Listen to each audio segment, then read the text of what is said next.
Hi, guys. Morning. Morning. You got Ethan playing any scout team quarterback this week, preparing for Chase?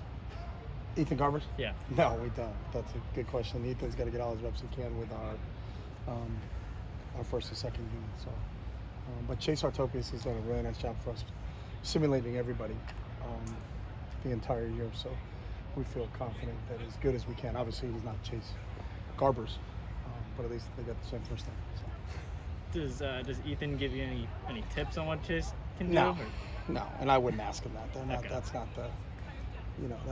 That's not the way we do things. Like, hey, what is your brother like, and all that stuff. It's we'll prepare for him like we prepare for all the other quarterbacks that we face this year. He's a talented player that they're playing well on offense. They had a really good game against Stanford last week. They run the ball really well, and he's part of the running game. He can affect the game with his feet, as I said earlier. I think he's the all-time leading rusher as a quarterback at Cal, and he's doing a really nice job in running their offense. And I think Bill Muskie's doing a really good job with their offense. Cal's kind of come on in the last couple of weeks on offense, scored a lot of points. What have you seen from them in terms of getting a little more momentum? I mean, obviously they had the little blip there where they didn't play, so they really.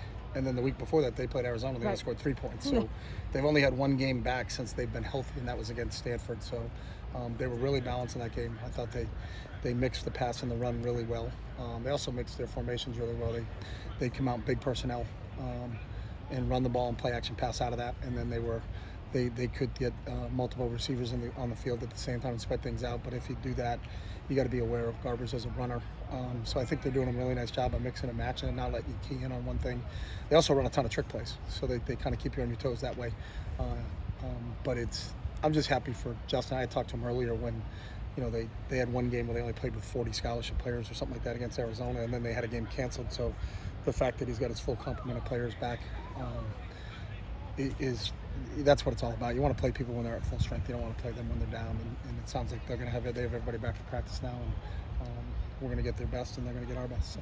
Justin Wilcox's teams have been really strong on defense, and it's really got there. So what do they do well on defense? They're sound. Dustin's a really good coach, whether it was when he was at Wisconsin or Boise or Washington or wherever he's been. He's a defensive-minded head coach. And it always starts with defense with Justin. And Coach Az actually worked with Justin at Cal a couple years ago too. So we've got an understanding of what they're doing. But they've changed a little bit in the last couple of years. Everybody always evolves. They're not the same that they were 4 or 5 years ago. They're changing slightly in terms of what they're doing. So, but he's always been known as one of the top defensive coaches out there. You're obviously not worried about what happened in the past, but last 3 years, the game after USC, you're 0-3. How do you prevent that kind of lull? Don't worry about it. So don't talk about it. So you can look at any metric you want and come up with a million different things of what's your record after day games, what's your record after. I mean, that it just depends on who you're playing and what you do. So it's part of it. But there's not a lull, and I could tell if there was a lull from Monday's practice, and there was no lull on Monday. There was no lull on Tuesday.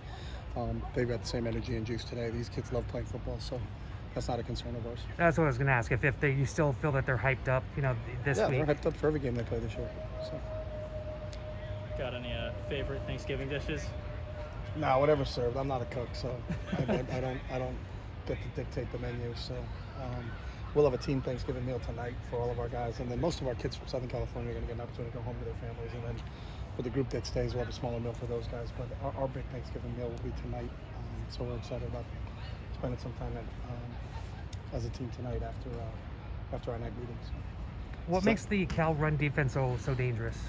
They're first, right before you guys. What do you see that they're just solid. They're solid in their scheme, and they've got some really good players. They're tough, hard-nosed, physical guys at the point of attack.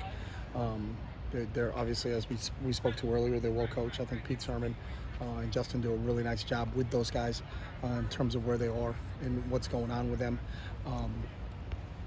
It's sound. You're not going to outflank them or out-scheme them. They've got answers for kind of what you do, and I think a lot of it is formation dictated. So if you come out in this, they'll come out in this. They're not just sitting in one front and saying, hey, there's some certain things you can do formationally to beat them, because I think they adapt to what you do. So there's flexibility within their system that allows them to kind of put their guys in the right spots, and they obviously have good personnel to execute what they want to execute. Justin's been there for a while, so I think he's he can recruit to what his scheme is, and he's done a really nice job of doing that from a defensive standpoint. So. I hear what you're saying about focusing on the game ahead, but just a quick follow-up to what Mike asked. Not just the 0-3, but this program, since the Pac-12 switched so that the SC game wasn't the last game of the season, there was another game leading up to the conference championship. This program is 1-6 in those games since that started. There's no USC hangover in this program. I mean, I wasn't here for those other ones, so it'd be very presumptuous of me to talk about that. So, I mean, I think everybody's trying to find a cause and a correlation. So, maybe we should just get a bye after the USC game. So and that's not what it's about. And that's not, if that was what it was about, then you would already know the outcome of the game, and we shouldn't play the game. So that's, I mean, again, you guys write narratives. We're practicing football on a Wednesday, so. That part's, we haven't had any discussions about it, nor do we talk about things like that, because that goes back to the comment, and I use it all the time, it's true but useless, so it doesn't really affect us, and I don't know why I would ever bring that up with our guys, that this, 7 years ago, someone played USC and lost the game after the next week, so what are they on games after it rains? I don't know. I mean, you can use any statistic you want, but I don't know how that affects how we game plan or what we do. You turn the tape on, you look at Cal, they're a really good football team, and we have to be ready to play them in all three phases, and they're good in all three phases. So. Saturday, with it being senior day, you've got obviously the 6th-year seniors who have exhausted their eligibility, and they'll get their names announced, whatever kind of ceremony gets done. What process do you go through during the week with other seniors who have the ability to come back? What conversations get had about whether they're coming back? Yeah, anybody or that not? wants to walk on senior day can walk on senior day. Okay. So that's all. That's anybody who walks on senior day. That's their option to walk on senior day. So that's available to anybody. But it's not an indicator then that they're not coming back. No, I mean, we had kids who walked on senior day last year and they came back. So I mean, I think Ethan Fernandez walked on 3 senior days, and he's back. So it's a different world. With all the COVID, who gets what? Are they going to allow waivers? There's a lot of different things. Some kids may have had an injury early in their career and they can actually apply for a medical red shirt. There's a lot of different things that go into eligibility. And this year, more than any, you're juggling a lot of things. So, there could be kids that walk this Saturday that play for us next year and they get to walk for 2 senior days. So we've had kids walk for 2 senior days before. It's a unique time for everybody. So, our job in the education process is to make sure everybody understands kind of where they are. Is there a waiver that's required? Is there a waiver that's not required? Because it's not an automatic. The only guys that get automatic back in from a COVID standpoint, from our understanding, were those 6-year seniors that could get the extra year. Then everyone else will have to apply for a waiver. But then they say it looks very encouraging. So we get all that information too. And we also have some 3rd-year kids that can leave and go to the draft. So that there's that whole other dynamic that you have to deal with. So there'll be a lot of roster balls in the air, so to speak, this year more than any other year, and that's the same for every college program throughout the country that you're going to have to manage, because you still have to get under 85 scholarships. So that's another component to it that I think is where are you from that standpoint? Getting back to 85. This is the only year you could be over, and we were over a couple because of the Ethans and the Paul Grattons and the Q Knights of the world. There's a lot of different things, but there could be some kids that walk on Saturday. So the way we did it is anybody that wants to walk on Saturday as a senior is allowed to.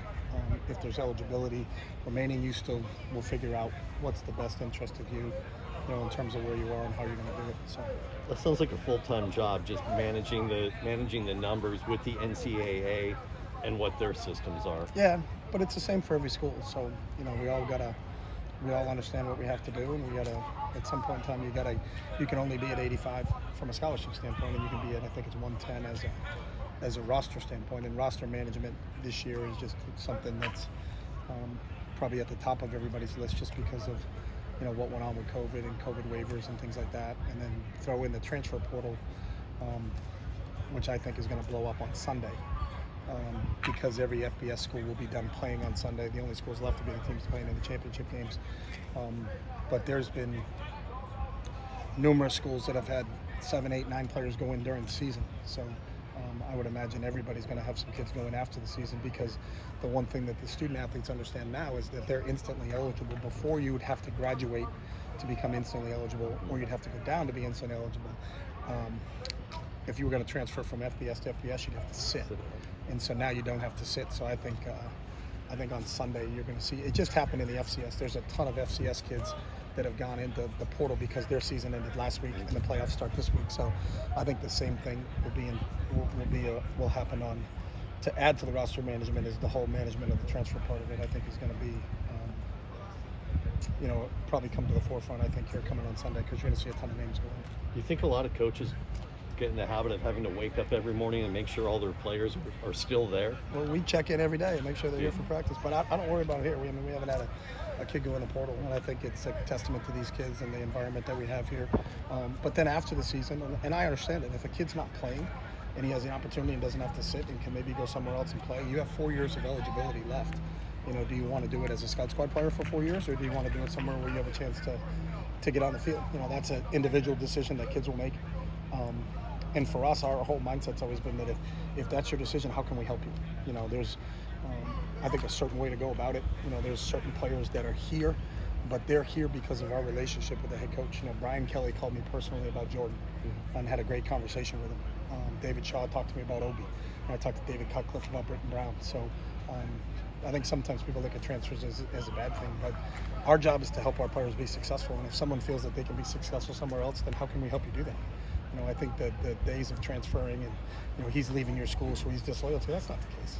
It's kids want to play. And if there's an opportunity for a kid that's not playing for us that could play maybe somewhere else, maybe at a Mountain West school or another school, then I have no problem calling a Brent Brennan and saying, hey Brent, I got a kid that has expressed interest in your school. Do you have an opening, or what can you do? How can I advise them? I think that's what our role as coaches is, because whether they spend a day here or whether they spend 4 years here, our job is to help them. And if they feel that trying to go play at another school is beneficial, then we'll assist in any way possible. So. Thanks, Coach. All right, guys. Thank you.